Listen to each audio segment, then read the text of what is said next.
Welcome to the Lapsed Fancast. I'm Fro. And I'm Celes. And we're your co-hosts on this cute girls moe-centric episode of the podcast. More on that in a minute, but first, I'm just really happy to be glad to do the podcast again after a pretty long break. What do you think, Celes?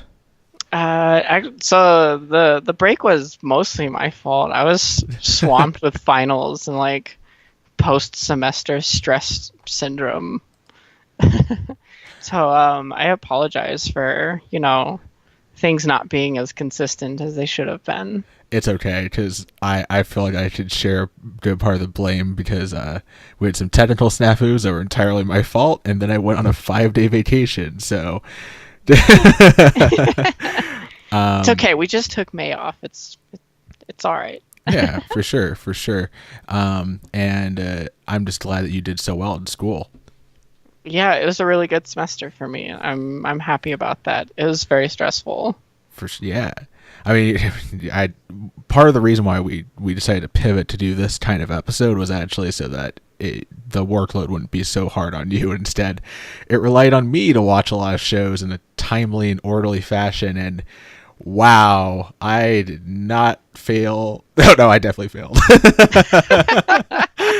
It's okay. You got through most of them. Yeah. But no, I had to, it was nice to do a break. We when we set up to do this podcast, which again, for those of you who are just tuning in for the first time, is a podcast about anime from two anime fans that return to the fandom.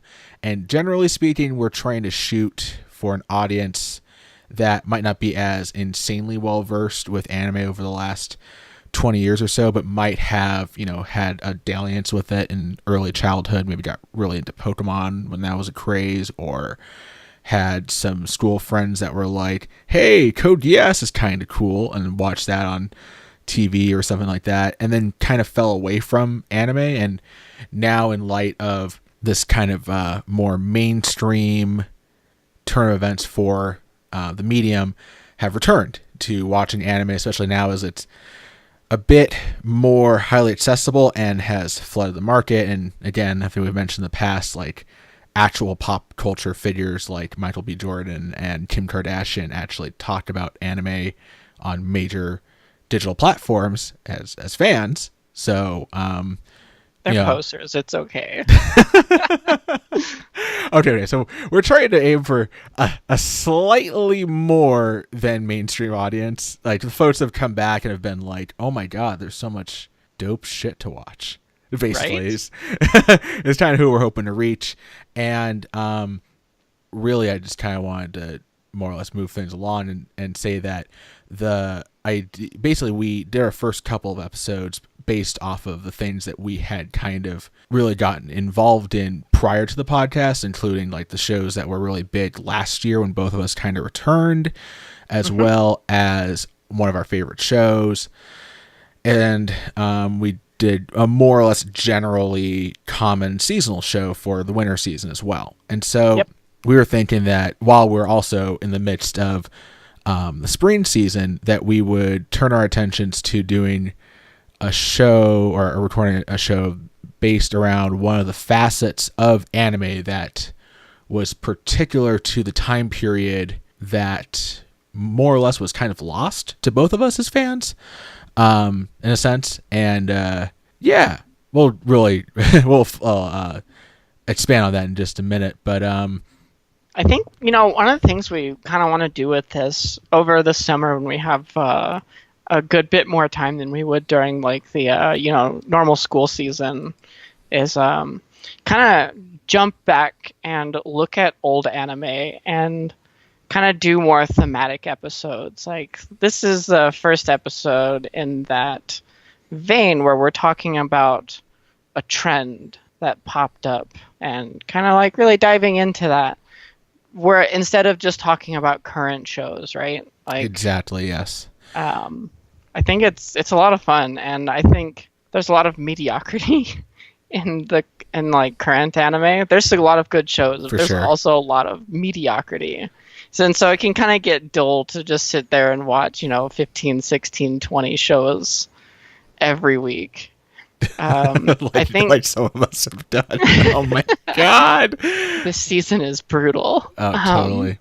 So I think old anime, that's where it started, and I think it's important to go back and watch the classics. For sure. And I mean, just to briefly touch on the spring season, compared to the winter season, it just feels like there have been a lot of shows that, generally speaking, for us and our two-person podcast, have, I would say, maybe required is a little too strong of a word, but like there's been enough that's been talked about either before the start of the season or during the run, where it's just been like, oh man, I have to pick this up.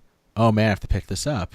Oh man, I have to pick this up. Mm-hmm. Much more so than winter. And since we're very new to this, we don't really have a monolithic approach to doing the seasonal review stuff. So we more or less we talked about what shows we wanted to do and picked up more and dropped some and so on and so forth. And we'll really get into detail about this during the spring season podcast episode, but just to give you an idea, I mean, there's a good chance we might have to divide that recording into 2 episodes. There's a lot of shows to talk about. And we're not even going to do stuff like we're probably not going to complete our review of something like Darling in the Franxx, which is extended into the spring season. And I think we'll probably wind up doing something like where we review the shows during the season that they're initially running, and then probably towards the end of the calendar year we'll come back and do something about them in like a year-end podcast episode. Dang, that makes me sad, Fro. I really want to tell everyone why Darling in the Franxx is a terrible show. You'll have time for that. You'll have time for that. But just real quick, I also wanted to thank fellow Made in Abyss, or our Made in Abyss Discord member Quinn, for doing the intro and outro music for the show. I believe Quinn is not actually active on the Discord anymore, which is again another sign of the passing of time that has happened since the last episode. Yeah. But I wanted to make sure to thank him for that. And again, we have an email, the Lapsed Fancast at gmail.com. Please just send us anything, like ideas for topics you'd like us to address with regards to anime, or just fan questions, or I don't know, Nanachi fan art, I guess. I'm down for Nanachi fan art. Exactly. Send me all your lolicon moe. And with that, we'll transition right to the topic at hand. So, again, this week's episode deals with the subjects, and I say subjects because it's going to be important to make a distinction between moe and cute girls doing cute things with regards to anime. Though, I really want to stress that this is not going to be the only time we're going to approach this subject matter, and there might even be times where we'll come back to the subject and re-review some of the shows, or at least mention them in passing when talking about other shows. But we're going to do kind of like a half review, half analysis kind of thing with each show, and hopefully there'll be some semblance of cohesion as we progress through it. So stick with us. And I wanted to also make sure to issue a disclaimer, an important disclaimer, that we'll be talking about multiple shows in full during this recording, and so I will make sure to when this goes up live, to list out the timestamps for each of the shows, so you know which ones to skip over in case you want to watch them in full before listening to the podcast in full. So the question, let's start with the first question. Why and what about moe? And really what I would say to that is, why moe? Because essentially, if you talk to some anime fans, it's what's killing the anime industry. If you talk, I think that discussion has been won. You can't get rid of moe anymore. For sure. It's just this kind of, basically, we're going to talk about this. Well, you used a word earlier. I forget what it was. We're going to talk about the phenomenon of moe, especially essentially the post-2000 advent of its essential rise within the anime community and culture. Mm-hmm. And basically, I'm going to turn things over to Celes, who's going to kind of give us a concise history about moe. And then we'll talk more about cute girls doing cute things, but let's go with that. So first I'm going to start off by saying that moe, so when I was doing my research for this episode, oh my goodness, moe has a really long history. How long? It's been a thing for, it started to get coined in the 90s, but like the feeling of moe in shows has been a thing in anime since like the 70s. Oh wow! So it's like almost like a retroactive thing too. Yeah. Like I was, watching a lot of YouTube videos on the subject, and one of the things I was surprised to hear was that moe in was like the reference to moe characters in some of the old Gundam and Macross shows. So I can't really give a full overview on the history of moe, but the main idea is that one of the selling facets of anime in the 80s and 90s was you would have your one cute girl, and that would be a selling facet for a lot of shows. Well, somewhere along the line, they realized that they could have more than one moe girl. Revolutionary. Right. And so, you started to get shows in the 90s with, a cast of cute girls, and they would market each of those to increase revenue. But also there's like something resonant about the idea of having, the fuwa character. And for those who don't know, fuwa is a onomatopoeia in Japanese that refers to a feeling of fluffiness. You can't pin moe, like defining moe is like the hardest thing in the world. It doesn't have a very good definition. So I get. Oh, sorry. Continue.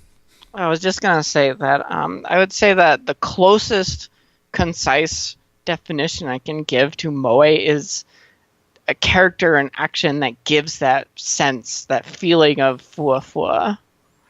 Okay, and so I think for a lot of folks that are either coming back or might just be starting out with anime, might be given recommendations on shows on the basis that they have moe, or like, oh, you like they might moe has increasingly been referred to as like a genre, or you would refer to a show as this show is moe, but the show isn't moe. Moe doesn't refer to an art style, or it's not a genre of things. It's just a feeling. Some shows capture that feeling better than others, and that's what people are generally referring to when they say a moe show. So it's essentially, so the question almost becomes, is moe a description of a character type, a style descriptor, a show or genre descriptor, or essentially a moment-to-moment feeling that can be conveyed by any kind of character in a show? Because I feel like there are some people that have almost like kind of pseudo-ironically shit-posted about certain characters being moe or expressing themselves in moe fashion, right? I feel like you've joked with me about Berserk being moe, right? Berserk is definitely moe. It's written by Kentaro Miura. It's definitely moe. See, that's the funniest thing is like you start with the initial iconography of Berserk versus anything we're going to talk about. For the record, I'm being facetious here. Berserk it has some moe moments, kind of, but it is not a moe show. And so I kind of wanted to kind of boomerang back to the notion of cute girls doing cute things, or otherwise known by the acronym of CGDCT often. We'll not be using the acronym. We're not. It's too wonky. But do you know where that notion came from? Like the idea of shows being possibly described as cute girls doing cute things. It was like I'd say it's kind of like it's more modern, I think. Yeah, it's kind of like I was saying earlier that in the 90s they figured out that they could have more than one cute girl doing cute things. And then like that kind of became a thing in the 90s. And so like in the 90s you had Ranma 1/2, the Ruki Takahata legendary show. Yeah, legendary romantic comedy harem anime. And I think, as anime culture and fan kind of matured, cute girls doing cute things increasingly replaced, the typical harem romantic comedy setting. Because you For almost sure. never see harems anymore, like specifically harem anime. Or if you do, you see them in seinen shows that are Yes. almost like they understand that the trope is there, and they like almost like, y'all know what you asked for. We're writing for this very specific audience that wants things like this, which is also like Yeah, a lot the of light novel adaptations turn into harems. for Um, sure. Sword Art Online is like definitely a harem. Um, So I guess kind of the interesting thing is that, like, so the shows we're going to talk about were the whole concept of this was, I came to you after especially the winter season when we had, in my opinion, two, but I know you never finished Eurocamp, but definitely one show that often would be described as moe that we thought was excellent, which was of course Soriori. Yori. Hmm. Right. And so, but we talked about it as being a cute girls doing cute things slash adventure show.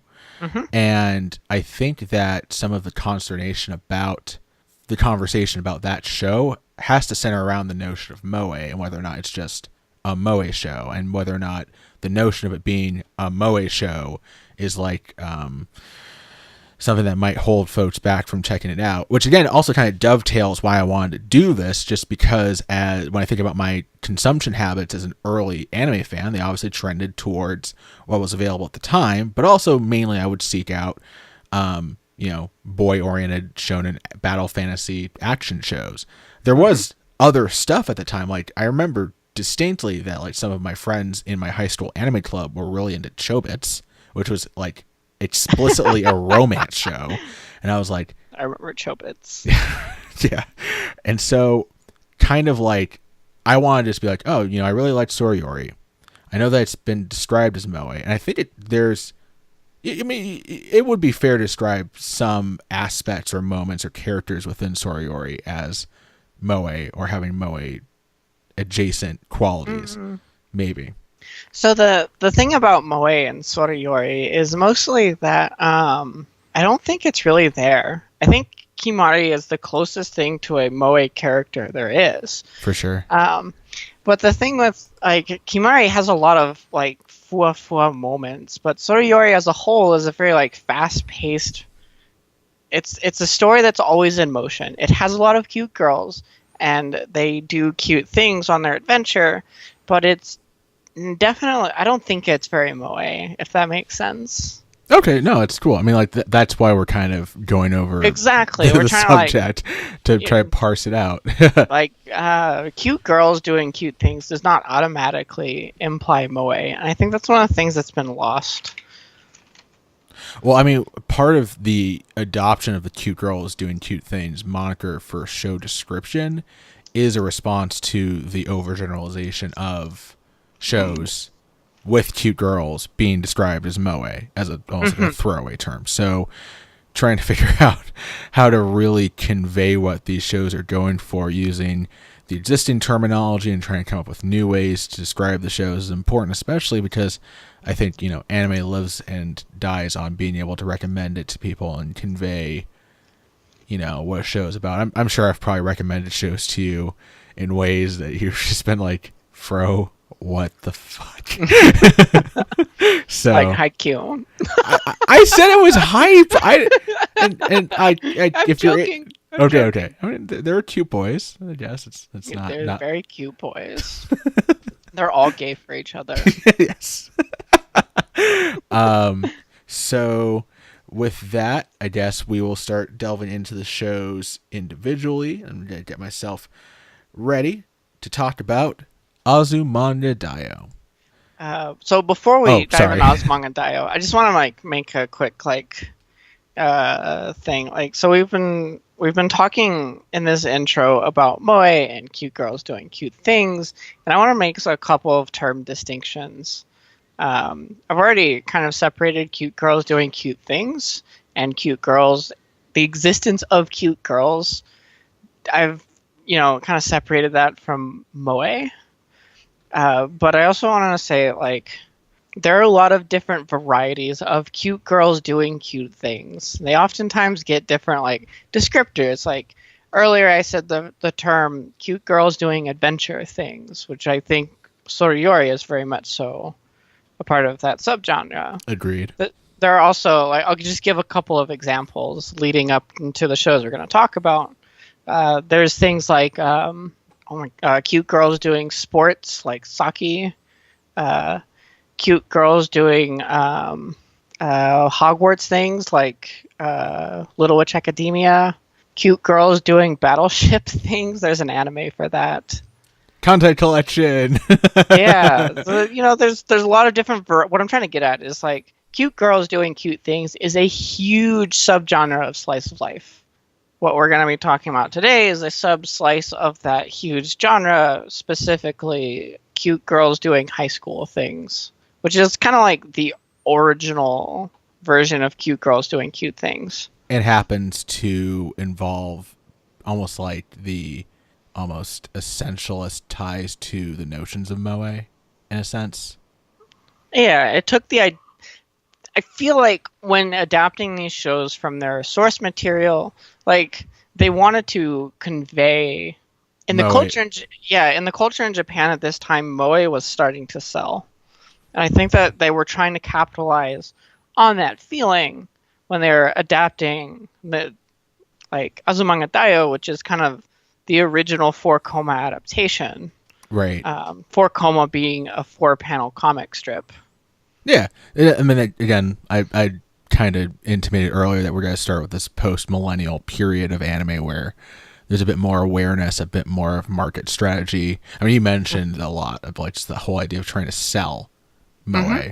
And so with that, and with the distinction that cute girls doing cute things is a just hundreds of shows wide kind of marker, in a sense, would actually make sense given how many shows have been written off as being moe, is almost possibly 1-to-1. Start off with a little bit of synopsis for Azumanga Daioh. As Celes indicated, Azumanga Daioh is a 4-koma, or was an adaptation of a 4-koma manga. The anime started airing in 2002. It's produced by JC's staff, who are known for works such as Toradora, Shokugeki no Soma, or Food Wars. Is it wrong to try and pick up girls in the dungeon? Speaking of light novel adaptations that definitely know their harems. Prison School, Bakuman, Shimonetta, and will also be handling production of the forthcoming second season of One Punch Man. So it could be said that the studio... that the studio has had a long time presence in the industry with varying levels of success and degrees of ecchi. But Azumanga Daioh itself is the story of a cohort of girls attending high school in Tokyo and their collective experiences in and out of the classroom over the course of 3 years together. Again, the typical high school period in Japan is 3 years. Something that I've learned coming back to anime, instead of 4 as it is in the United States and the West. But I also know it's different all over the world. The show takes an ensemble approach, as each episode typically features 1 to 3 short segments or stories, sometimes connected but often not. These stories feature some combination of the main 6 girls, their teachers, a couple other students, detailing their various escapades. And what can be described as a very absurd affair, Azumanga Daioh doesn't shy away from making like just a ton of like anti-jokes. Its humor is almost in just reveling in how kind of dumb it can be in that respect. I mean, in fact, the show thrives off of its off-kilter humor and surreal imagery. But mainly, the show is driven by the interactions and banter between the characters. For example, there's the precocious and young Chio, whose I'm so advanced in my studies, I transferred to high school at age 11. Essential character is a comical exaggeration of similar uses of the transfer student trope, especially when juxtaposed with the other transfer student, the ironically glacially paced and spaced out Osaka, which Celes can explain the cultural signifier for Osaka and why it's an in joke pretty much for the Japanese audience. And then you have the practically inseparable pair of Tomo, the dim-witted firecracker of the group, and Yomi, the calm, assertive, yet self-conscious ego of the bunch, as well as the athletic Kagura, and my favorite character, the cool and mysterious and kind of unapproachable, but totally sweet Sasaki. And altogether, the girls of Azumanga Daioh and their mostly completely insane teachers take the audience on a wild and surreal ride, while also nodding towards the ephemeral joy of those all too often taken for granted high school years. That's really what the show is trying to like capture. Like this whole genre, like Digibro, who's a YouTuber whose content you should check out. He has a series of videos on this genre that tries to explain why. In one of his videos, he tries to explain why there's so much high school anime, and it really boils down to it's because people miss those years. It's like for the Japanese, those are the last. It's the last opportunity you have for freedom. For sure.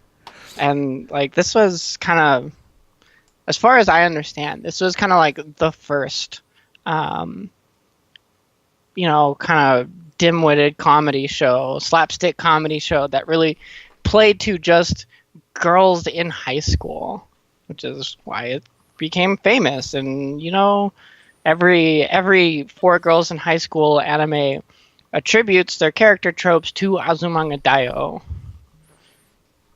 Which is funny because plenty of the characters are almost like anti-character tropes. Or not anti-character tropes. They're I wouldn't say subversions, but they're definitely like small little takes on characters that were present in other anime or other manga that were located in high school. Like again, Shio, having 2 transfer students is also in the same like part of the school year is funny just because the notion of having a transfer student is so common across almost every subgenre of anime that has anything to do with high school.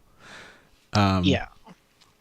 And there are definitely some small little hallmarks of this genre of show. For example, Azumanga definitely sets the format, or at least the centering around specific school events during the year to like center character interactions and sometimes, although rarely, any stakes, just around the they have a name for the event when students first show up in high school. I forget what it's called. The welcoming ceremony? Yeah, welcoming ceremony. Thank you. Like the welcoming ceremony, the first summer vacation, the sports festivals, wintertime and Christmas break. Cultural festivals. And so it kind of gives you a primer for like, oh, this is what to expect in these shows that are at the very least pretty much centered around school in the school year. Do you have any initial thoughts? I have some more like very specific things I want to get into, but I kind of wanted to see what you wanted to say about Azumanga first. Sure. So Azumanga Daioh, I keep coming back to this idea that this is where it all started. But since this is the originator, like also, I kind of alluded to this earlier, but the character tropes that future shows are going to bounce off of and deal with, they are the backbones for the show. Like, you can almost boil the characters down to not being characters at all. They're just trope personalities. All of the comedy in Azumanga Daioh is based on, the eccentricities of each character bouncing off one another. If you're looking for demonstrable change in characters over time, you are definitely not looking at the right show. That's kind of it's weird in that Azumanga kind of simultaneously accomplishes not having characters baldly face progression. Like nobody turns to the others and says, I grew as a person, which is again part of like TV writing is to make those things explicit. Nobody ever does this.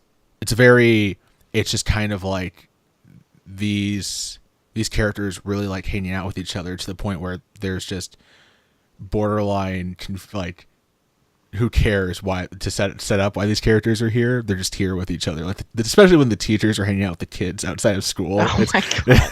It's just like, oh, they're here, whatever. So with regards to the characters, who are some of your favorites, Celes? My favorite character in the show is Osaka. And why? Osaka is just great. She's like, so first, I'll do the thing that you're not supposed to do, and I'll just explain the joke. Osaka is a region of Japan that has its own dialect, and it's known in Japanese culture as being like this super fast-paced, style. The dialect is all of these abbreviations, and like you might, if you listen to Japanese, you'll occasionally hear the term "ja," which is it's an abbreviation of "dewa." I'm almost certain that abbreviation came from the Kansai dialect, which is from Osaka. Oh, okay. And it just stuck in Japan. But Osaka is this glacially slow. That's her character trait. She's slow case. And she's spacey. She's slow. She's kind of like not all there. She's always in the clouds in her head. She's daydreaming, and like it takes her a long time to understand things. She's always like one of the worst performers in class. And like having that bounce off of all these other firecrackers of characters is just like the best. And she's especially like later on in the show, there's a sequence when Osaka and Tomo are kind of like they become like the underperformers of the class, and you just have this Osaka who's really slow and take it at your own pace and kind of talks like this. And then you have Tomo who's like, I did terribly on this test, I got the lowest score, blah blah blah blah. Freaking like, it's crazy, but it just makes for really good slapstick humor. I was always laughing when they were in the room together.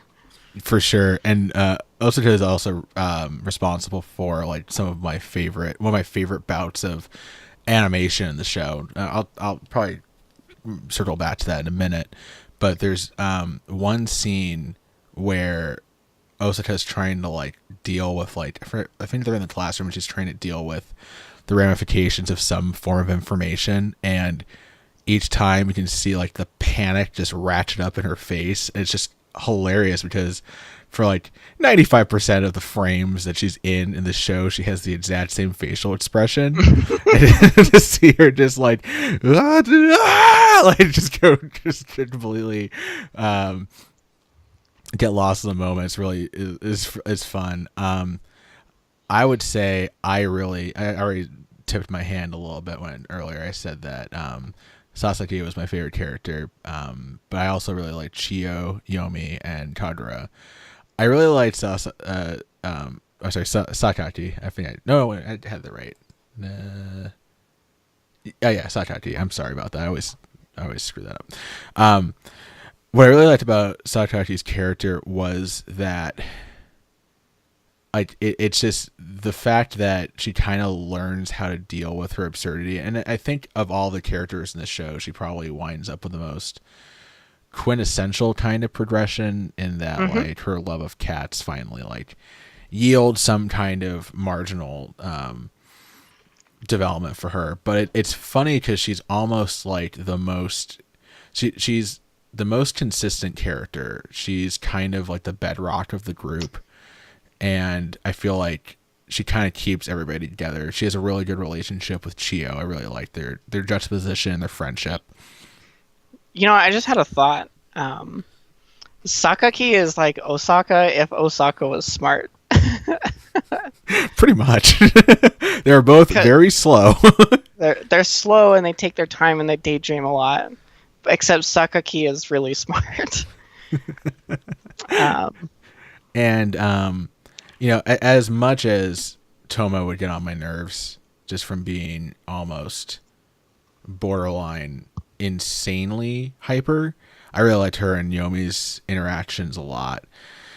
And I really liked Yomi as well. I just feel like the show could have done a lot more with her character beyond just kind of the self-conscious little storylines and the later on the storyline where they're trying to all graduate towards the end. I feel like there was some wasted moments with her. I just really liked her. Like her character design among the group was always more interesting to me. And I really liked Kadura's inclusion in the group, just from kind of like, this character was kind of introduced in the other classroom. They were just like, it was probably like a fan response to like, people like that character so much, we'll throw him in the main classroom. I like that, she was trying to be a rival to Sakaki in all the sports competitions, and somebody who had like a very clear delineated passion, but definitely wasn't like, I think often is the case, especially in anime, just from a simplified writing perspective, you'll get characters that are involved either in specific club duties or specific activities, and it becomes almost tropey, like all consuming. But with Kaduro, there was definitely enough to everything in this show is tropey. I mean, everything in the show is tropey, but it's the kinds of tropes, they're done in a way where it's both not self-aware, essentially, of all of them all the time, or like it's not self-aware and then lazy about it completely. Like, it would have been really easy to just kind of write Kadra out as just a jock and have her show up in the athletic sense, but having her also kind of not necessarily be very book smart, but also really care about her classmates and so on and so forth.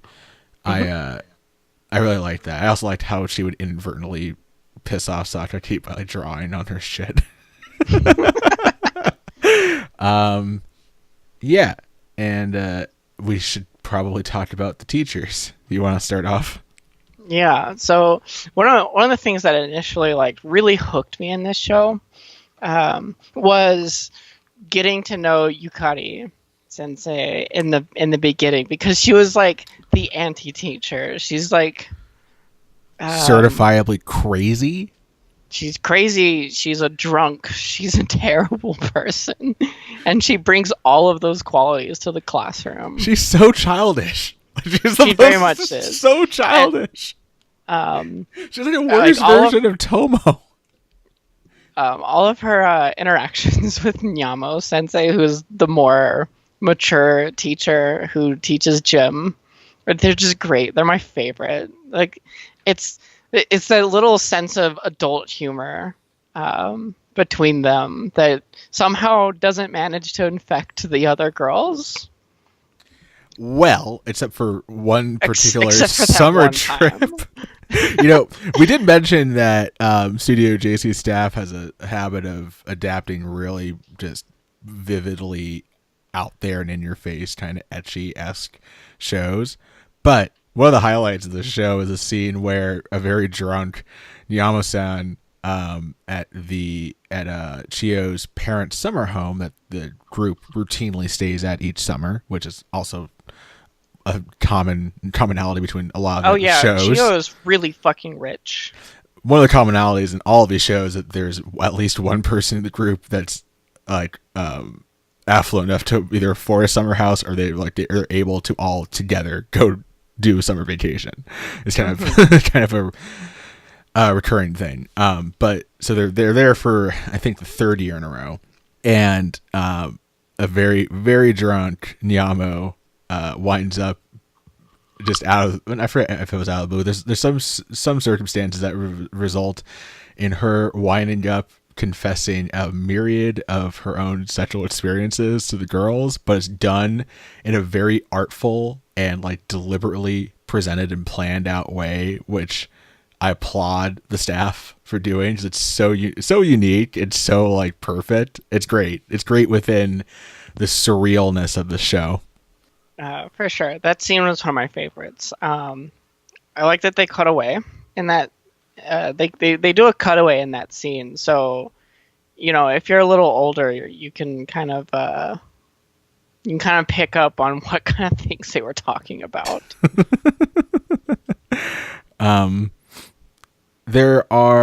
Let's see here. There were a couple things I wanted to bring up. Let's go with some of the essentially, we'll talk about the art style in a minute, but I want to talk about some of the criticisms of the show. And again, this is a show that debuted in 2002 based off of manga. It's being published a few years older than that, so there's some historical, cultural context to keep in mind. But pretty much everything involving the male teacher, Kimura Sensei, has not aged well whatsoever. I think it's no one likes Kimura Sensei. He's just a creep. It's like, how are you even teaching at this school? Why is this a gag? Kimura Sensei essentially is he's the only male character to on consistently the staff. Be on the. He's the only male character who's consistently in the show. Yeah, exactly. And he's always a super creep, and it's just like, no. And like, the funny thing is that like often you get kind of used to like the lecherous teacher or lecherous man stereotype character, because it's usually like the scenes kind of just unveil in a set way where it's just like, okay, you know where this is going setup wise, but Azumanga has just it kind of rolls with its own surreal take on that, and every time it's like less. How do I put this? It's creepy without being overtly pervy, but still is pervy enough to where you're just like, what? There's no substance to this. There's nothing. There's barely any like. I don't know. So in Kimura Sensei's scenes, he's always perving on the girls, which is kind of the problem. Like, there's nothing more to him. He's legitimately just a peeper. It's bad. I mean, at one point he's asked why he got into teaching, and it's just like, I really like teenage girls, and it's just like, what? Yeah. And it's like, that's the joke, and it's like, oh god. It is the one joke that is just like, no, please. And I found this show to be very funny. I laughed a lot when I watched this, which is impressive because when I watched it I was very depressed, and this show had me laughing with like every single episode. But every time Kimura Sensei would show up, I would ask myself, why am I watching this show right now? Yeah, for sure.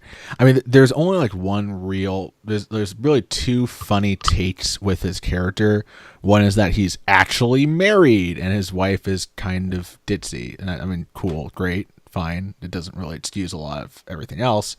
And the other thing is, one of the other minor characters, Kaori, is like, the joke is that she's essentially, for whatever reason, in the back half of the show, in the third year especially, just because it seems like for the first half of the show, Kimura's like just spraying targets everywhere, just like targeting all the girls, whoever happens to be part of the scene or whatever. But this back half, he specifically starts to target Kaori in a very weird kind of like, we'll be together forever kind of way. And like, it's only remotely funny in that sometimes watching characters suffer is funny, but it's still just kind of like, Kaori is most definitely a lesbian too. Which is the other thing that's just kind of like, oh, that's the one character we're gonna use for this, huh? Because that's, if I had another chief criticism aside from Kimura, is that Kaori has something of a story in terms of like her arc seemingly centering around her attraction to Sakaki, and it's like just dropped until the very last episode of the series after she's moved to the other classroom, which is just like, I don't know, it's kind of disappointing because I mean, shows introduce characters, and you should be given a reason to care about them. And when they're just kind of like, well, abandoned, it's like, eh. But I think I read somewhere that Kaori was even less, like almost like a one scene, one arc character in the manga. So the anime kind of went its own direction to expand her role, and even then it just seemed like maybe might have been best served as a one arc character, you know?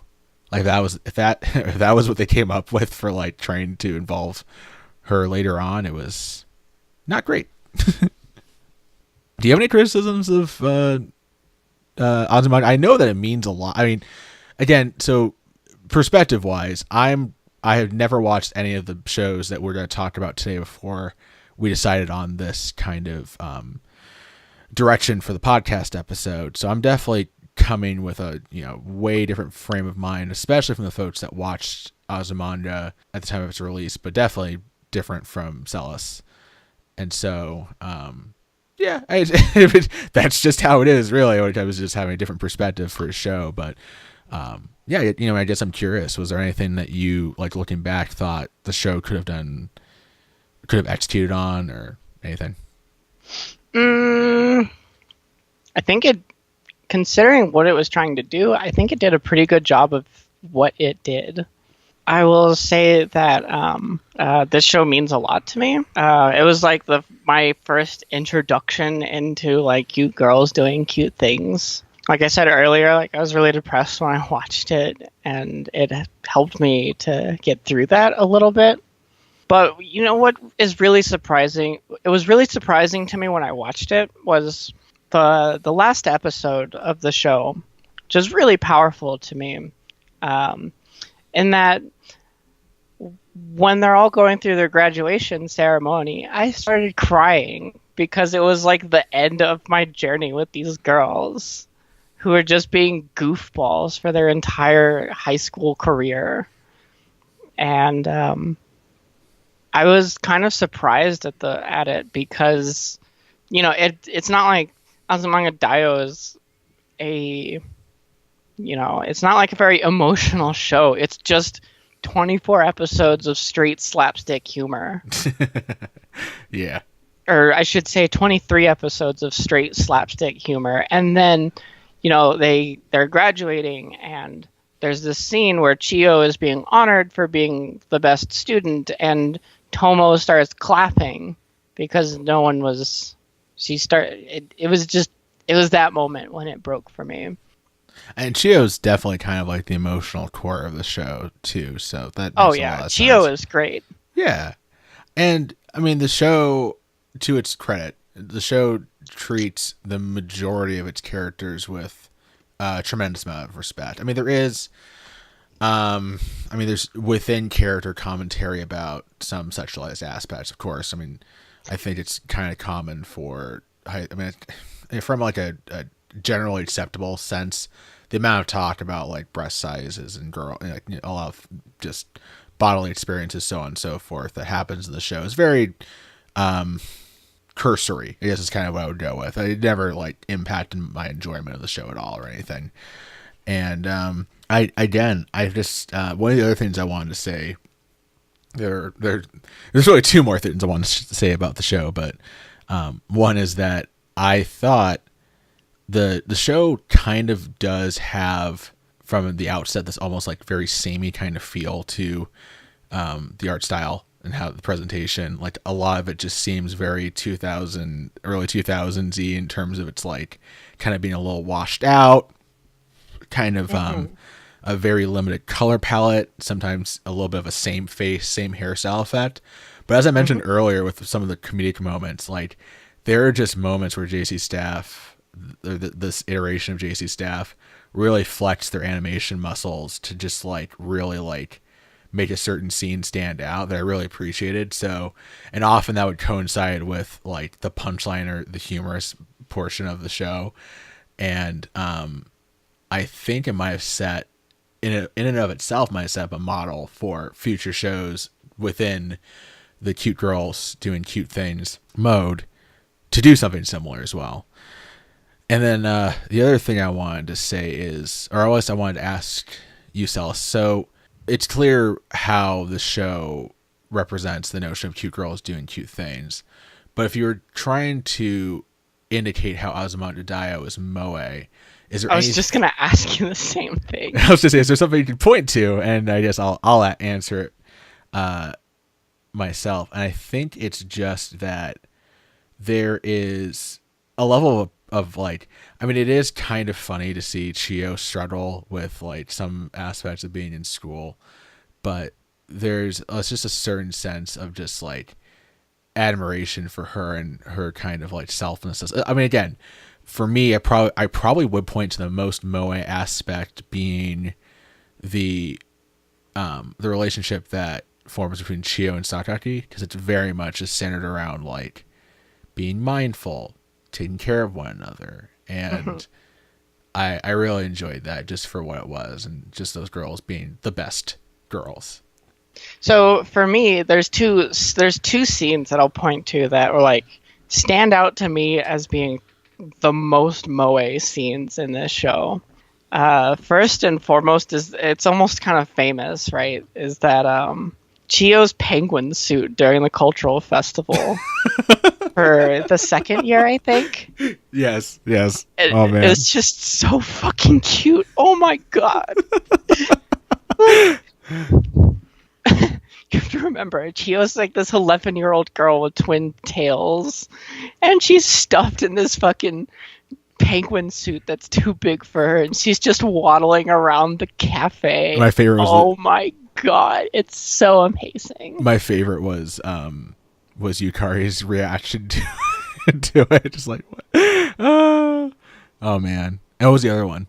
The other one is, so Sakaki's recurring joke in the show is that every time she really likes cats, but every time she holds out her hands to, pet a cat, a street cat, she gets bit. It's well animated, and it's funny every time. But later in the show, Sakaki finds a cat that she saves, and it becomes endeared to her, and just seeing the moment where she can finally pet a cat is like the second most moe scene in the entire show. Yeah, definitely. I also really enjoyed her like realizing, oh, I can pet Chio's giant dog and it likes me. That's also great. I think the last thing I'll say is that the OP, Mimi Keiki, haunts my soul. Oh my god, it is an earworm. It's super catchy. Everyone should go just experience the joy of watching the OP. Lalu, la piano wa sekai no help me. All right, and I guess with that, we'll move away from Azumanga towards a show that in some ways was kind of a response to it. And again, we're drawing some real broad delineations, so don't quote us on these. We're talking about a lot of shows that have similar premise. It's similar premise, similar kind of setting. We're trying to build like a some kind of through line to talk about these shows. It's really arbitrary and essentially bullshit. No, it's not true. But let's talk about Haruhi Suzumiya real quick. The Melancholy of Haruhi Suzumiya. This is a show from 2006, 2007, made by Kyoto Animation. And this is what put Kyoto Animation on the board. Before doing Haruhi, they had done other kind of cutesy visual novel adaptation or light novel adaptations like Aaron Cannon. But Haruhi was the one that caught the world by storm. This was a huge deal in otaku fandom. I wasn't really into otaku fandom at the point, so I didn't come to Haruhi until later.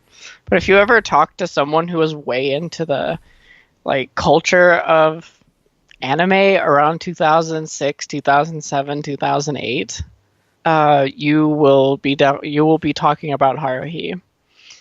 This is a show in which our main character Kyung-kun is inducted into the SOS Brigade, an after-school club that just focuses on this girl, Haruhi Suzumiya, doing whatever the fuck she wants.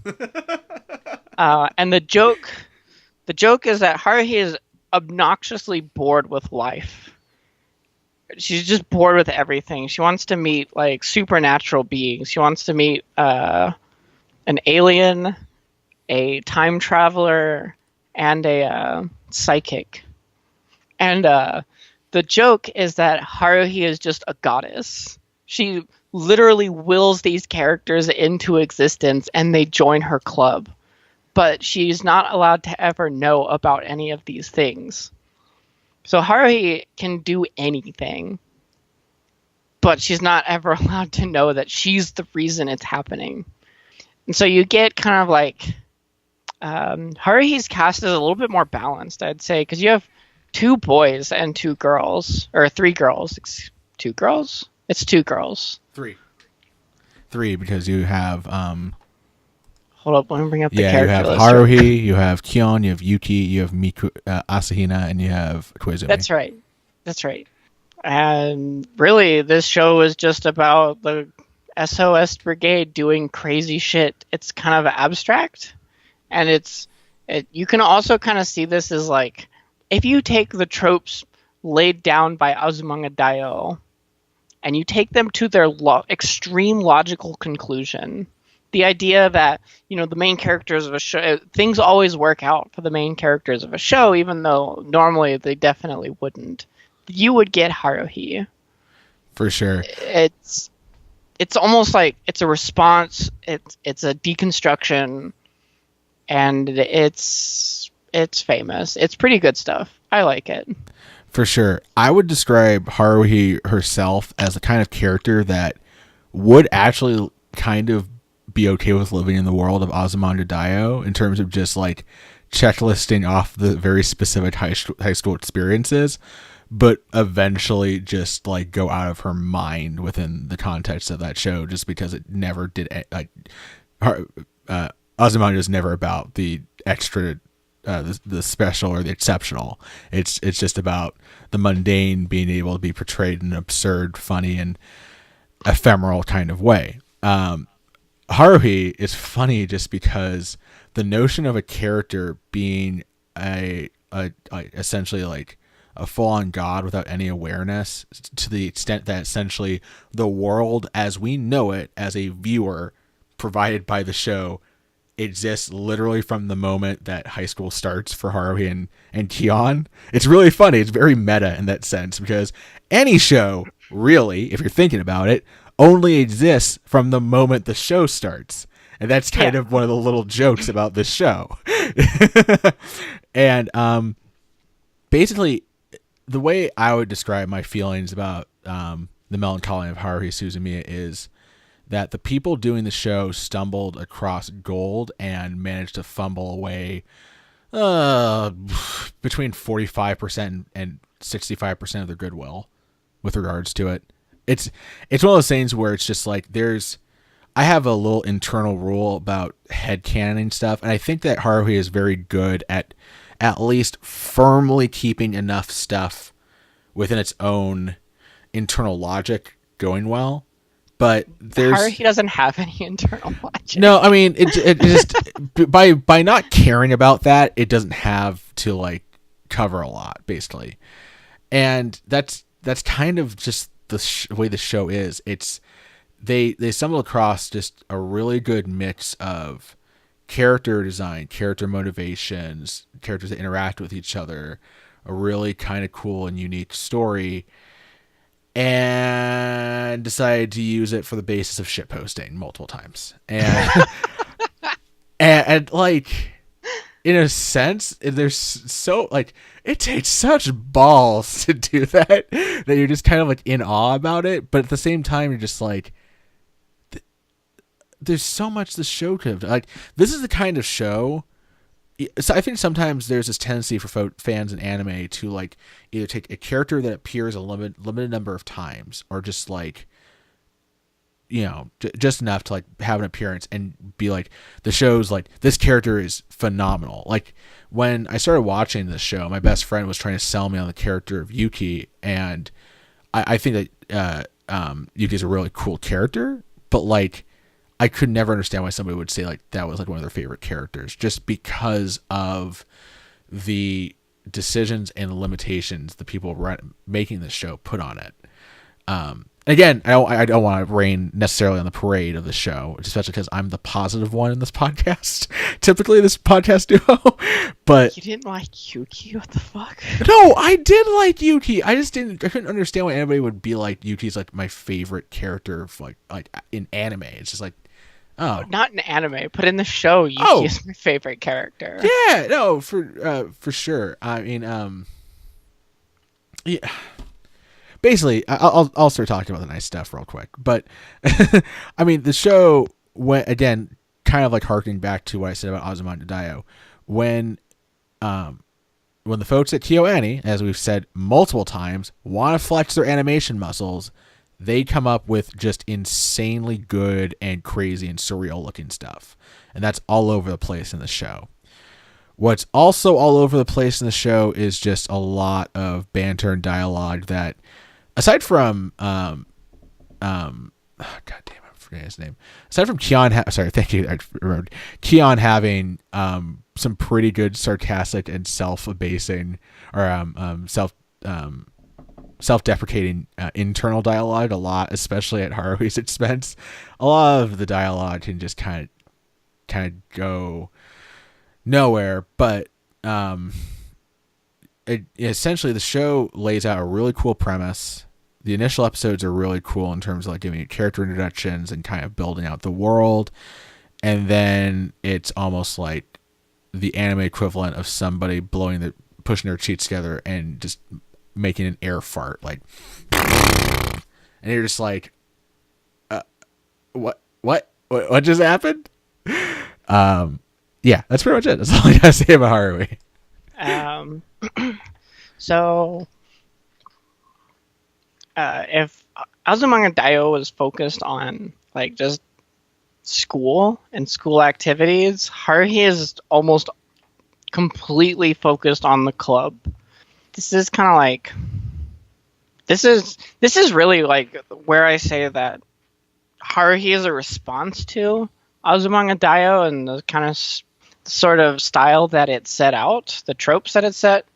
Haruhi is like, well, screw that. We're going to do what we want. Like, there's a series of episodes where they go out and make a film. There's a series of episodes where Haruhi ends the world and Kyon and Yuki have to go fix it. There's a series of episodes where they have to solve a murder mystery. Oh, that's right. They have to, yeah, like, a lot of the things in Haruhi don't take place in the school, which is kind of like the next evolution of this genre, right? Is like, for sure. I mean, the other big one is being super self-aware about being moe. Oh yeah. Which a weird thing is, I don't think. I mean, I'd have to go back and rewatch it, but in Azumanga Daioh, I don't think they ever once say moe. No, not once. But in Haruhi, one of the things Haruhi wants in the club is something moe. And that's how Mikuru, which is perfect. That's how Mikuru Asahina gets roped into the club, even though she doesn't want to. Poor Asahina. I do really like this show. I think it's good. I think everyone should watch it.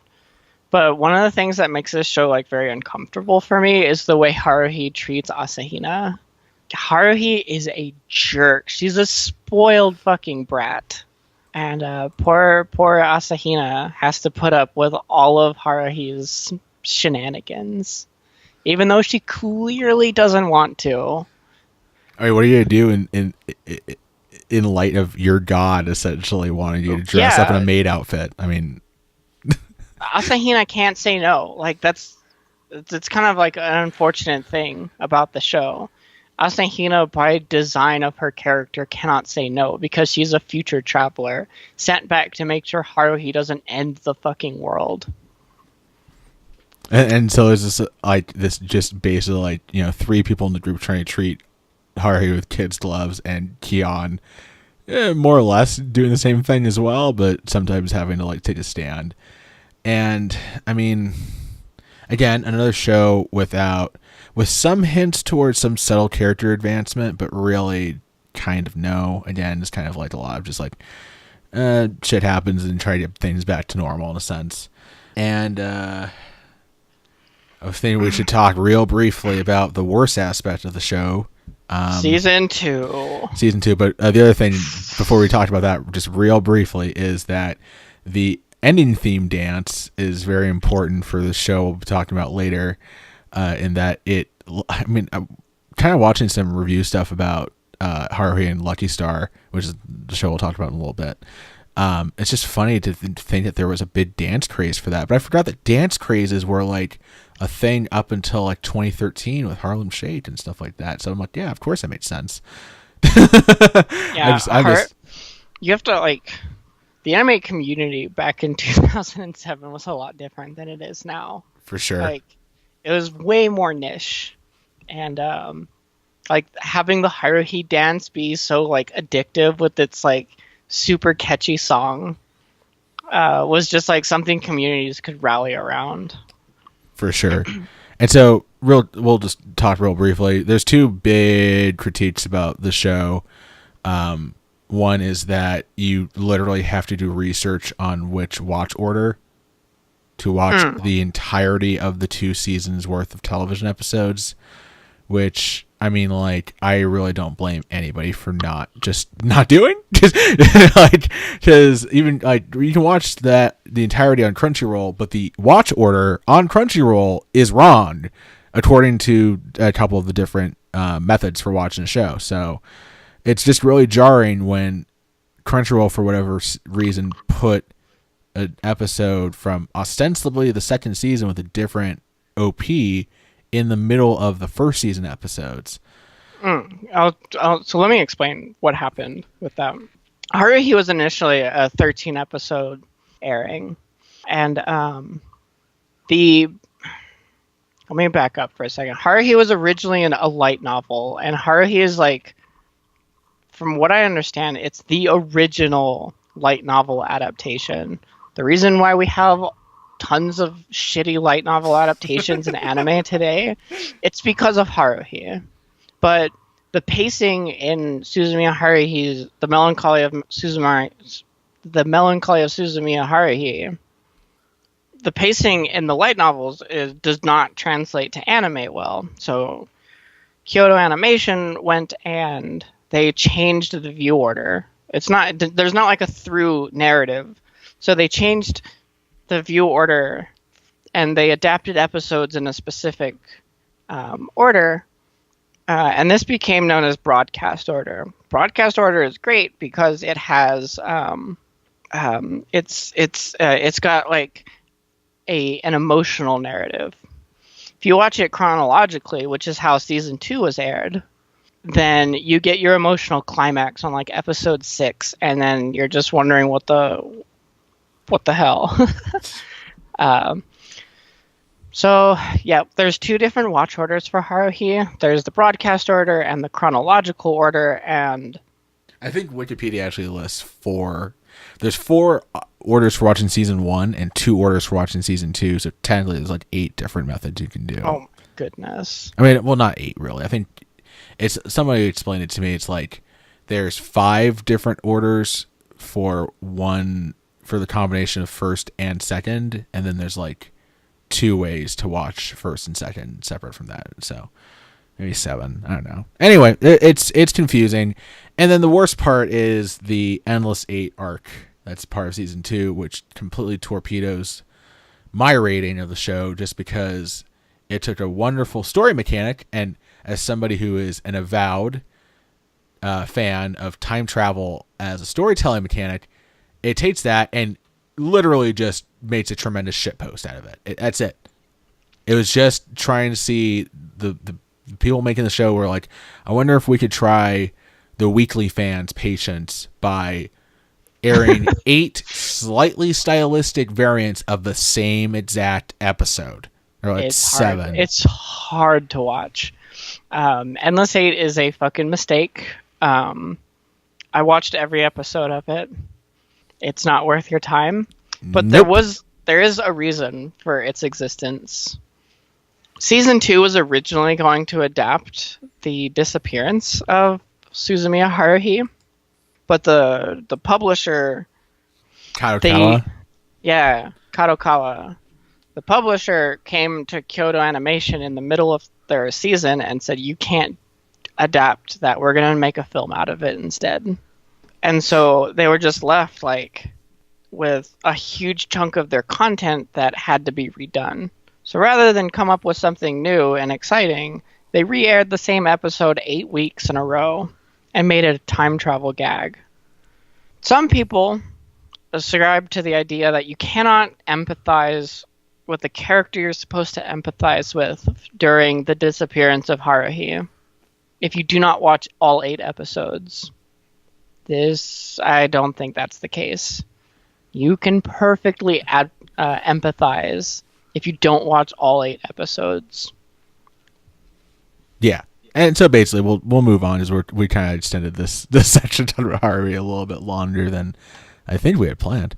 And you touched on it real briefly, but there's also the movie. I have not seen it yet. I will see it soon. It's wonderful. It is amazing. It is the best part of Haruhi. And I'm really looking forward to it just because I feel like Haruhi is a show that had a lot of promise, and I felt the first season is very good.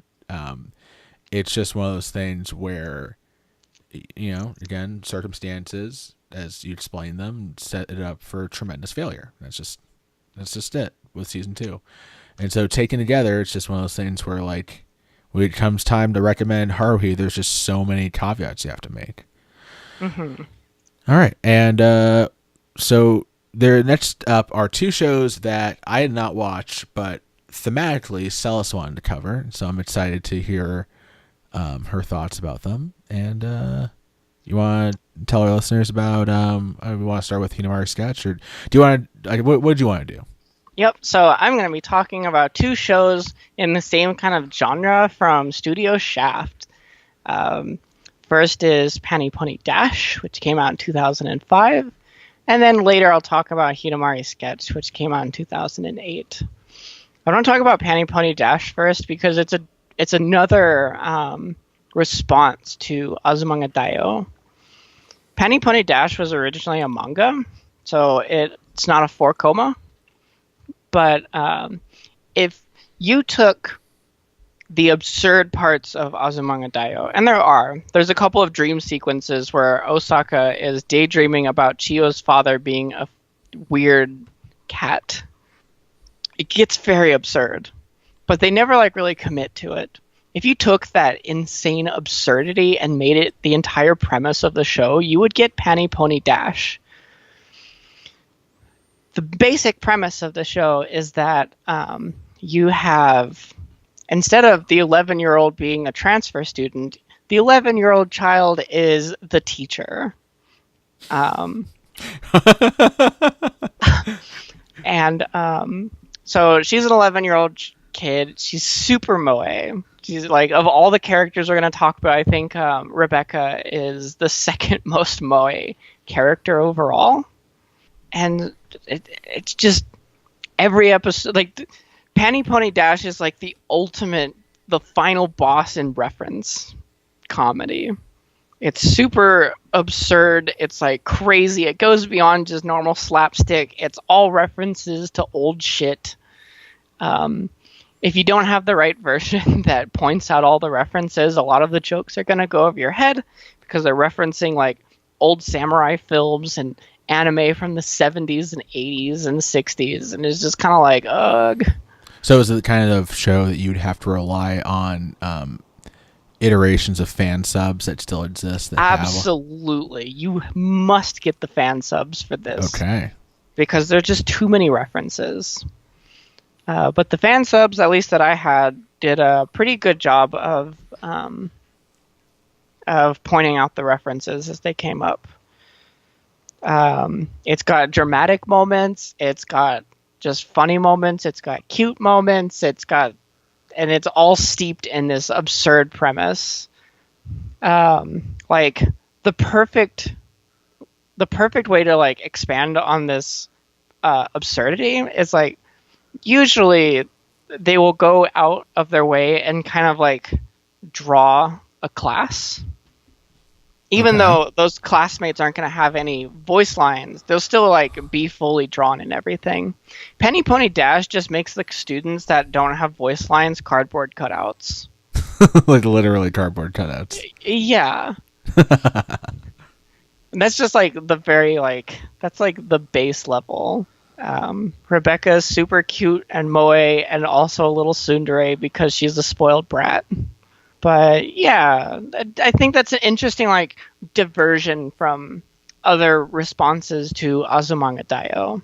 Pani Poni Dash went off and did its own thing, and it's got shafts like Akiyuki Shinbo directed the show, so it's got his like stylistic, super crazy color palette in all the scenes, and it's visually striking, and the jokes are usually pretty funny. And would you describe it as pretty well balanced for its ensemble cast, or is it just more or less like sitting around Rebecca?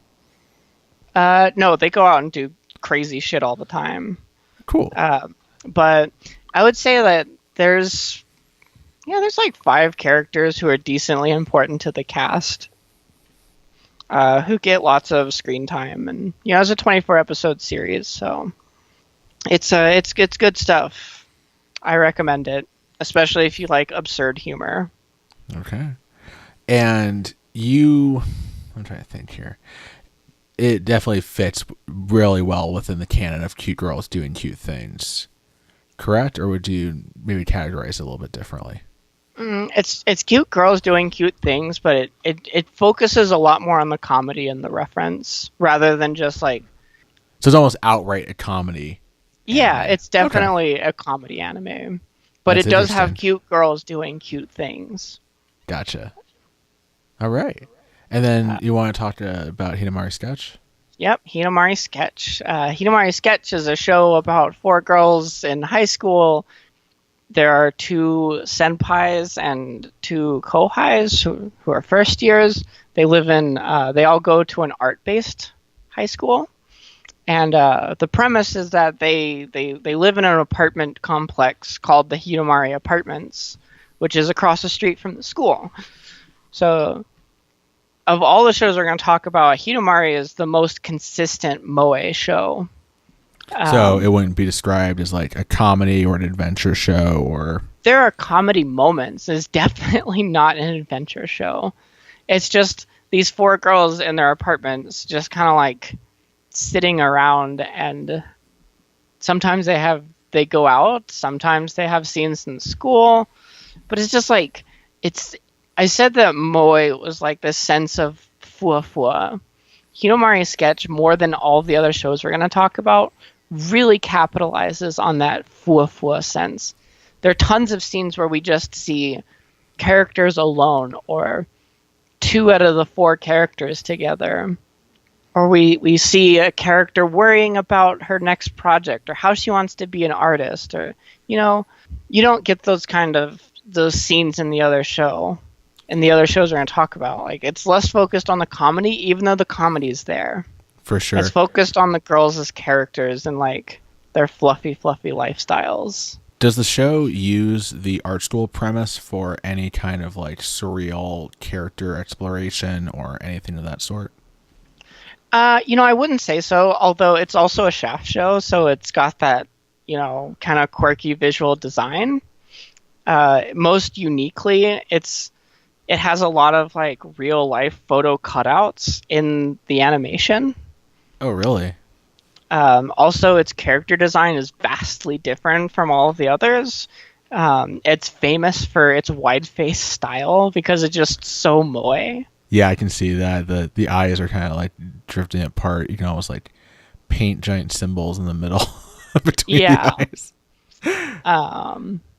And does Hidamari Sketch kind of hem to... I know they're going to an art school, but often the key aspect of these slice of life school-oriented shows are the seasonal school events like the festivals and so on and so forth. Does that carry over into the overall structure of the show as well, such as it does in Azumanga Daioh? And I don't think so. no, is it more or less kind of replaced by? Yeah, you spend a lot more time with just the girls in their apartments, like being friends with each other. They're not a part of an after-school club. They're just going to school and hanging out in their apartments and eating and being artists and being cute. I would say that of all the shows we're talking about, I said Hidamari Sketch is the most moe.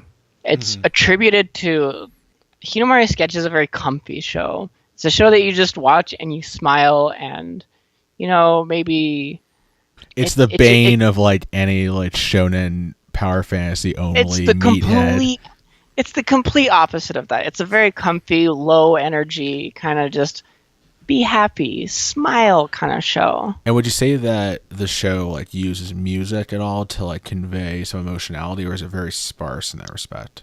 I don't remember it being a big like heavy music show, a heavy music based show. So there's not like a whole lot of drama either to kind of like buoy. There's not a speck of drama in the show. See, that's funny because the reason I'm like lining all these questions up about Hidamari Sketch is that A, it's probably the show I know the least about, and B, I think it's kind of interesting that since it kind of sits right in the midst of this platonic ideal of what I think a lot of people think most shows that have moe, or at least some generalizably overreach moe characteristics about, is actually.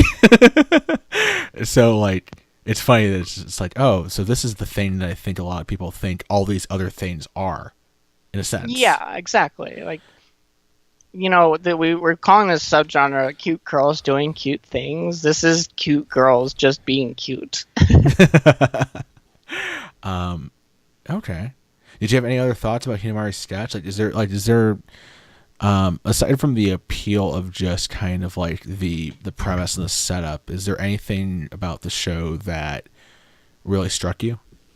So one thing that I want to really point out with Hidamari Sketch is that it furthers this idea of moving cute girls in high school away from always being in high school.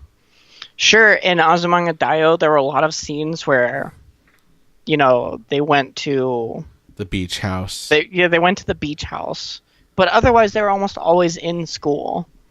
They went to the beach house. They went to the island. Yeah. But otherwise they were like in school all the time. School was the setting. Haruhi moves that they're still in school all the time, but they go to a club room. Hidamari Sketch, they're in school sometimes, but most of the time they're hanging out in their apartments. And I think that's an important kind of like, story to tell. I like that one of the lines in the TV tropes description is, it's focused on artistically inclined characters and diabetes-inducing levels of cuteness. Does that sound accurate? Yeah, that does. Awesome. Well, all right. I think we will continue on, kind of establishing this through line of cute girls doing cute things and the moe aspects of anime, and talk about a show that, I mean, if Haruhi had like in-character commentary about the subject of moe and was about some cute girls doing things, but also with cute guys, so it really can't be described as a cute girls doing cute things show, then Lucky Star is kind of the apex of this idea, and I will tell you all a little bit of what it's about. Lucky Star is a 2007 anime, also adapted from a 4-koma manga, also by Kyoto Animation, as we mentioned before. The Melancholy of Haruhi Suzumiya plays an integral role in the story of Lucky Star, especially for one particular character. And the story of Lucky Star is about a group of ostensibly 4 high school girls, but really, if we're being honest, it has a main character, and follows them along the way of several small, sometimes even seconds long scenes or stories throughout their high school years. So I guess some of the big differences we could say about some of the shows we've talked about is that Azumanga's episodes are comprised of several smaller stories, whereas Haruhi's are almost entirely episode-long length episodes. And I guess, would you say that Hidamari Sketch and Pani Poni Dash have a particular format? Are they like small minute-long stories, or is each episode like one particular story? Typically in both of these shows, you'll have episode-long stories. So Pani Poni can give you, like 2 or 3 stories an episode, depending on what they're trying to do. Okay. They embrace the idea of the B and the C plot with their episodes in Pani Poni Dash. Okay. The 4 main characters of Lucky Star are our lovable, lazy, otaku incarnate Konata Izumi, the Hiiragi twins, the spicy and tsundere-esque Kagami, and the sweet and quiet Tsukasa. And rounding out the 4th member of the main cast is the beautiful and book smart, but with some very funny kind of small little quirks, Miyuki Takara. Lucky Star almost is more about what it isn't than what it is in certain respects. Like Azumanga, there's no particular tangible plot throughout most of the episodes and stories. You're kind of carried by the sway of the school year, more or less. But even then, just given just the insane number of small little stories that'll happen in some episodes, it's hard to tell at what point of the year it is sometimes. And the show is largely carried by Konata in particular, as well as Kagami and their banter and communication at school, outside of school, and by the various small little interstyles of just asking like just really random and interesting questions about the world around us, which really serves as the bedrock of the show. But I feel like a lot of folks tend to focus on the meta otaku nature of the show. But I really do feel like while it's a big strong suit and a big aspect of the show, that I think moreover kind of like the characters just asking about like where does something come from and then turning to Miyuki to get her to answer in detail is almost more common, more frequent in the show, and I think also important. And about, I don't know, I was thinking about like 16 episodes in, the cast does expand as well, and we get the younger kids at the high school that they all attend, including Konata's cousin. And there are a few adult characters, like Konata's dad that's increasing more screen time.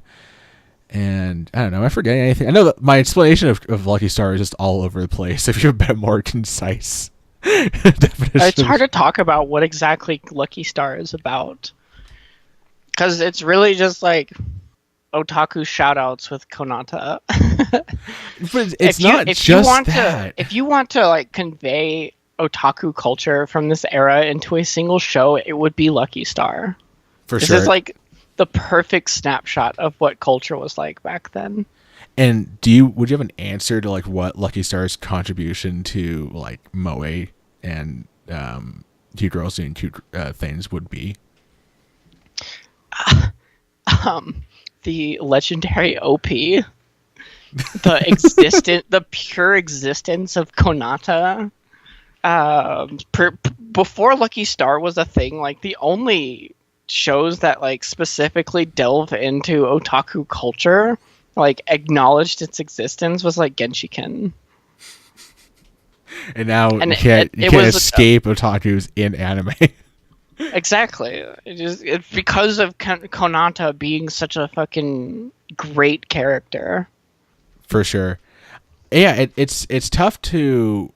I mean, like you can give like the bare bones details about the show as again for essentially 4 girls in high school, but really Konata is kind of carrying the burden, and each episode has anywhere between 3 to 7 different small little vignettes. Maybe they'll like somebody forgot a test book, and that somehow leads to some conversation about like why clouds form in a certain way, and you're just kind of like, oh, that's interesting. I didn't think about that. And then like Konata will just like have some commentary about like her collection habits, and Kagami will just be like, oh, that sounds wasteful, and then they'll just throw barbs back at one another, and that's pretty much an episode. That's it. And stuff at the end, of course. The Lucky Star radio segments. Oh, that was one of my favorite parts about this show. Like, I was way into the Lucky Channel segments. Do you want to explain what the Lucky Channel segments were? Sure. So at the end, at some point in every episode, they would cut away to like this, like almost commentary-esque show. It was like based on an actual radio show, I think I read. Yeah, I don't know much about the premise of it, but I know it would just be like this almost idol-esque character who is actually like a horrible. I love her so much, though. Just at like the whole premise and joke would be that she and her co-host was kind of like this, like, more or less happy-go-lucky kind of guy.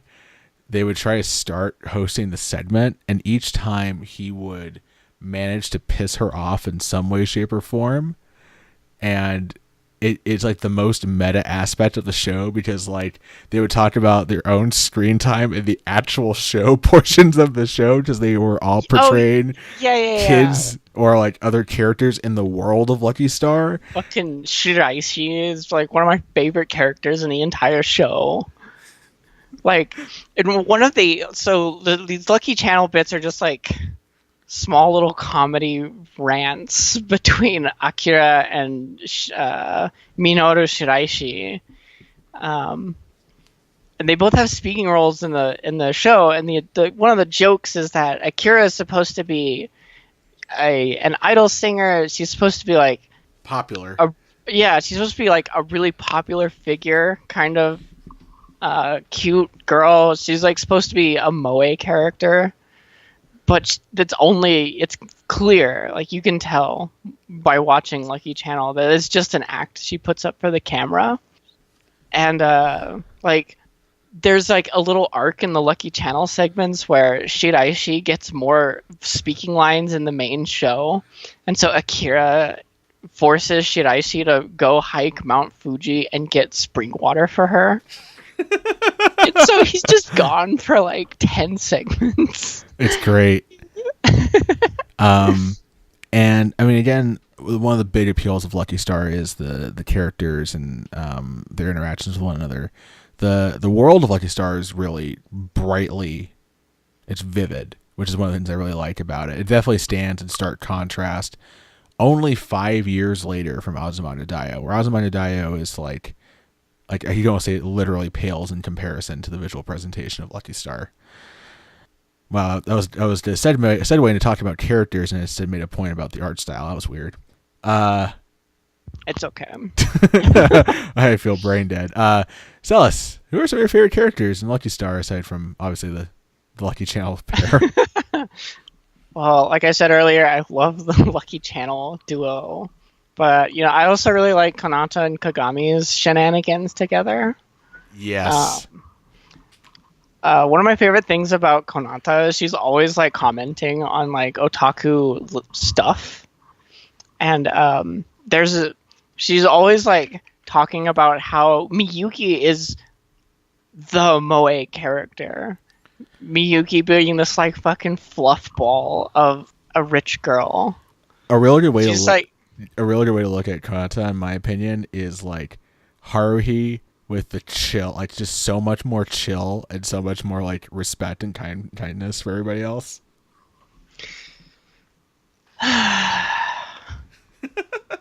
Haruhi is not a likable character. No. Konata is. Yes.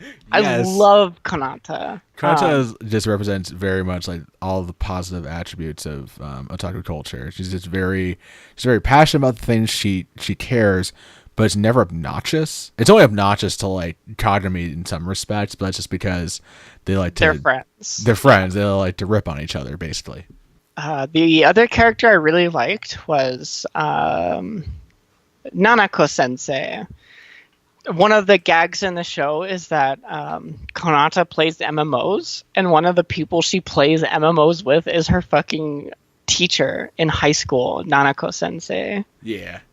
I actually thought that the show might push Nanako-sensei together with Kanata's single dad at the end. But Oh, I'm so fucking glad they didn't. I mean, all right, that's it. I thought they would look cute. No. No, I liked her a lot too. I think one of the through lines of the teachers in some respect is that like Yukari from Azumanga is definitely a standout in terms of like, you know, teachers that weren't strict really, and like they get a bit more strict, but it's nice to see like pretty much all of these teacher characters have some like weird little thing that keeps them somewhat childish and somewhat keeps their register as like, oh, you can understand why they would interact with this character more or less. So one of the things I wanted to say was, if you remember back to when we were talking about Azumanga Daioh, one of the things that came up was like the characters are literal embodiments of their tropes, because the comedy completely relies on the eccentricities of the characters clashing with each other.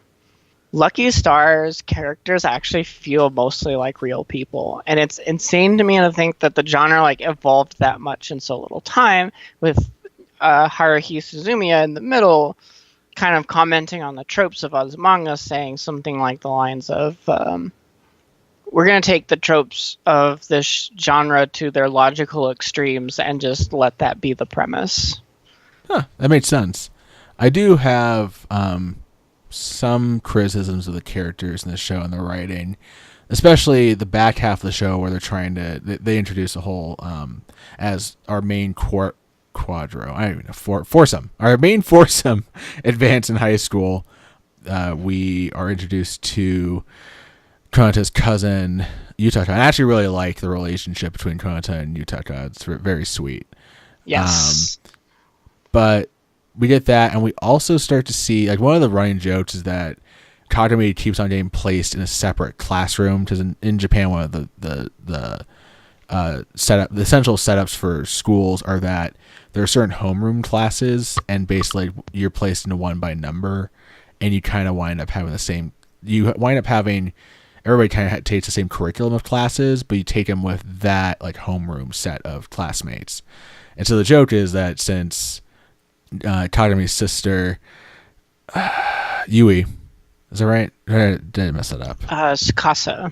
God damn it! Yeah, Tsukasa and Konata are very forgetful about like things, especially school related things. And yeah, Kagami has to be mature. And so like they wind up basically using Kagami's schoolwork to get through high school.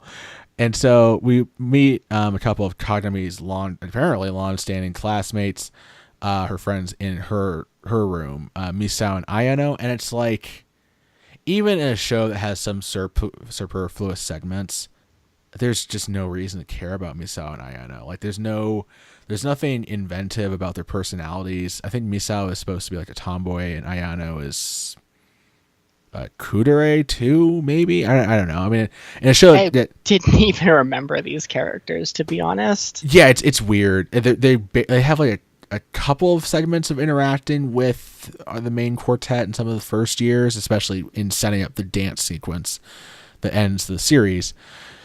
But yeah, they're completely just like, I don't know why they were written into this show.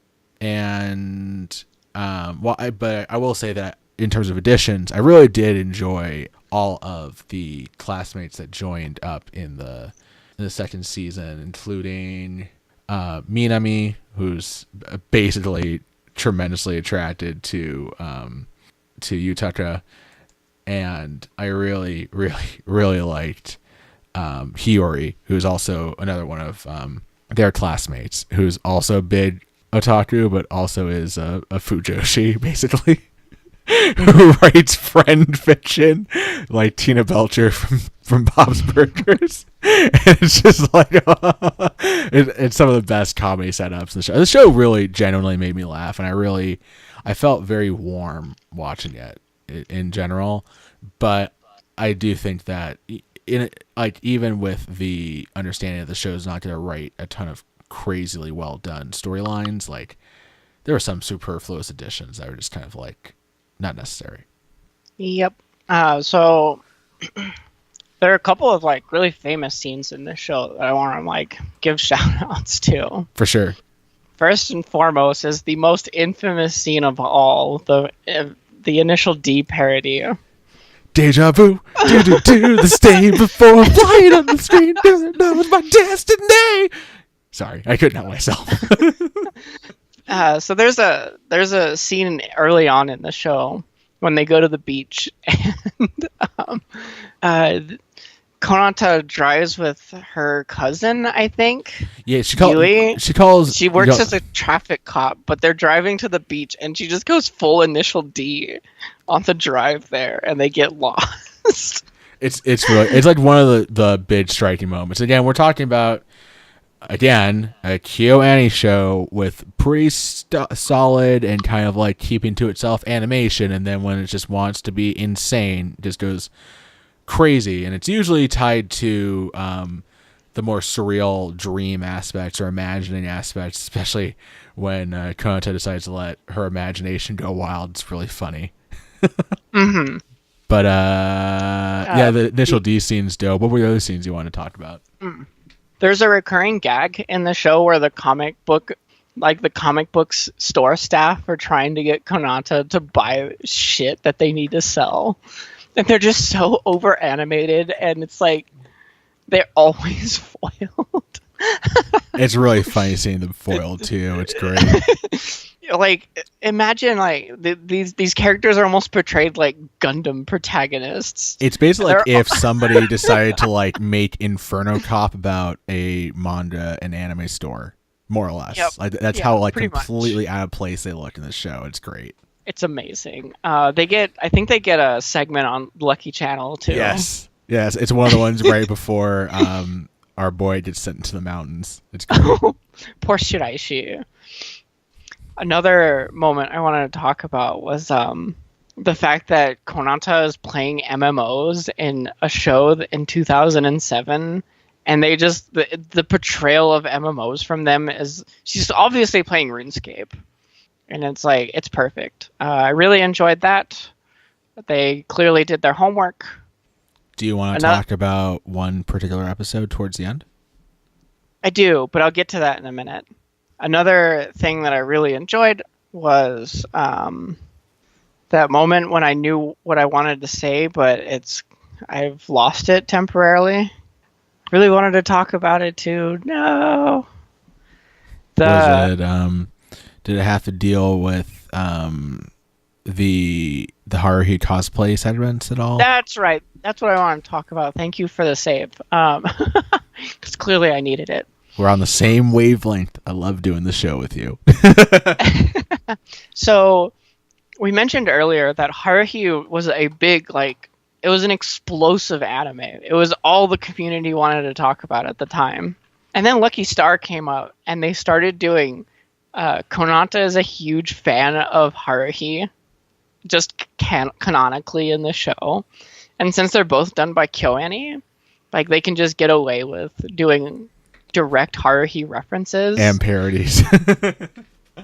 There's an entire episode when Konata is just voiced by Haruhi's voice actress when she's at the maid cafe working her part-time job. There's an episode in Haruhi. There's this rather famous scene where she has to go and perform for this cultural festival, and she gets up and does this whole rock star number, and she's a goddess, so she can do that without any training. That's but it's a very famous scene in the show. It's kind of breathtaking. It's one of my favorites. And in Lucky Star, they take Konata to see that in concert, and it's really heartfelt that they get to do that. Just seeing the expression on Konata's face when she gets to see it. Yeah, the episode's really interesting, especially in how Konata is portrayed emotionally after seeing the show. Because for the most part, Konata's a very happy-go-lucky, smile on her face kind of character, without it being very, very tropey in and of itself. Because she's got a little bit of a prankster smirk below it too, which is nice. And in that show, she's very that episode, she's very contemplative after the show, and it's really interesting. It's one of those things where sometimes you can criticize an anime for almost deliberately like, oh, they're trying to make this deep by giving you just like the headspace to think about something. And often it can be done a really ham-fisted way, like throwing in a deep subject or something like that. But I thought it was really an interesting way to go for the show and for Konata's character to have her react to the performance in that way. Mm-hmm. I said earlier that the characters in Azumanga were tropes, but the characters in Lucky Star are people. I think that's one of those scenes that really exemplifies that idea. Yeah, for sure. So there's one more scene that I want to talk about with Lucky Star, and it was like, it's a similar... In Azumanga Daioh, I knew I was attached to the cast when they graduated, and it emotionally broke me.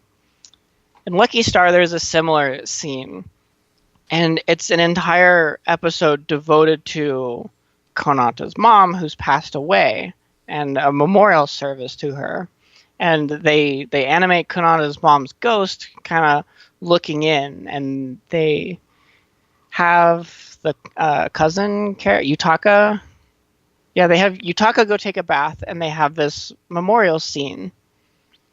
And it's just like the tone instantly shifted, and the way they talked about Konata's mom, it just really got to me. I was so empathetic to them. Like, she had been mentioned earlier in the series, like, but very briefly, like always in passing.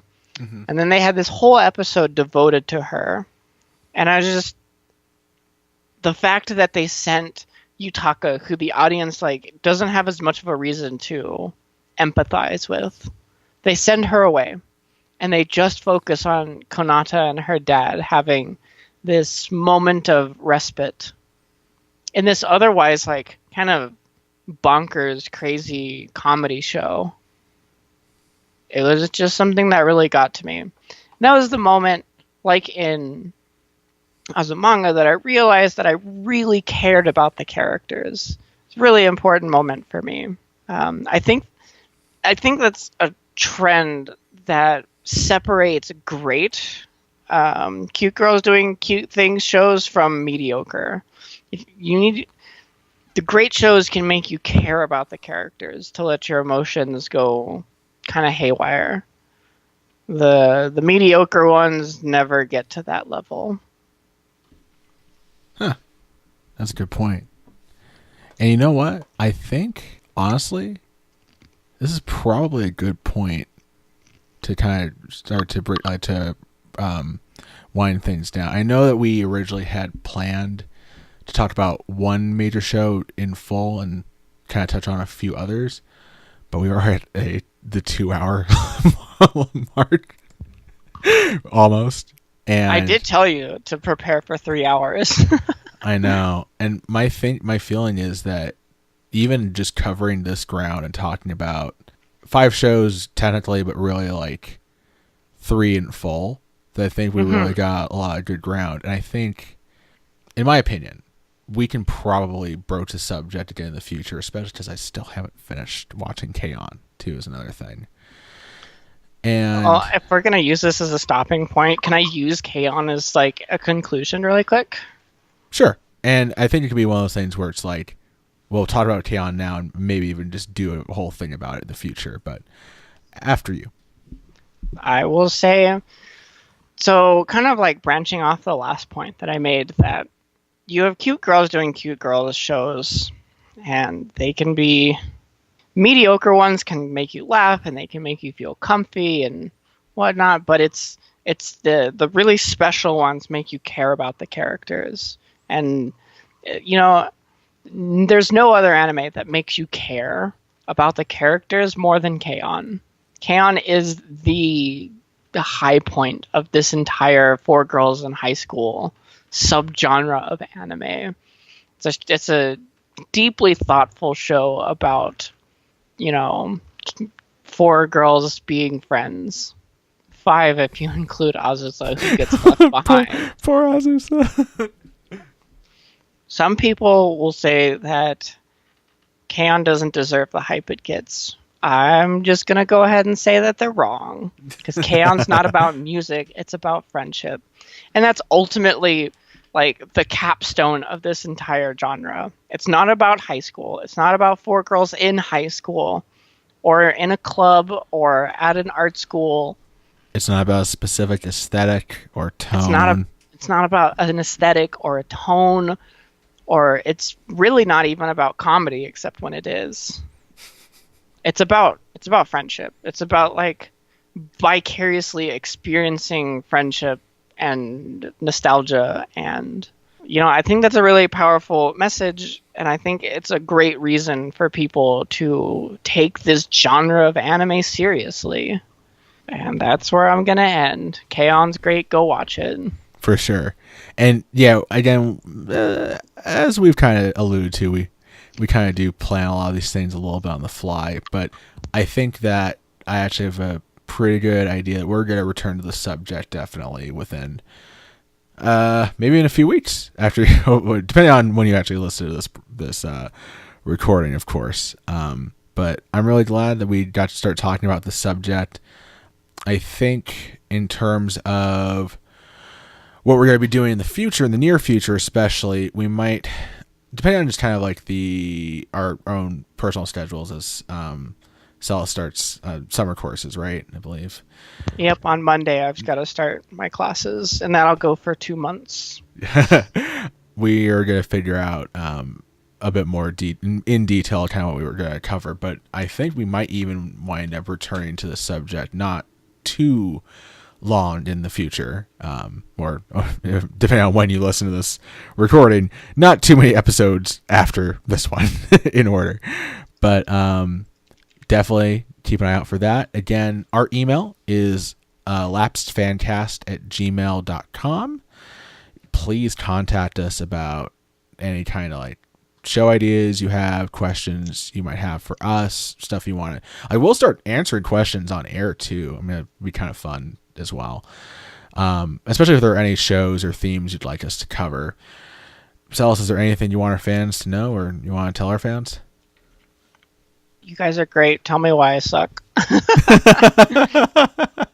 Oh, you're great. And yeah, I think there's a good chance the next episode we record will not be the spring episode review, but I think that one won't be too far after, and we're gonna have a lot to talk about. That I'm convinced we might have to do 2 episodes. We're gonna do 2 episodes for spring. Like, I'm convinced at this point. So, but I just wanted to say thank you to Celes for being patient with me for doing the show, and also being understanding that we should probably split this up.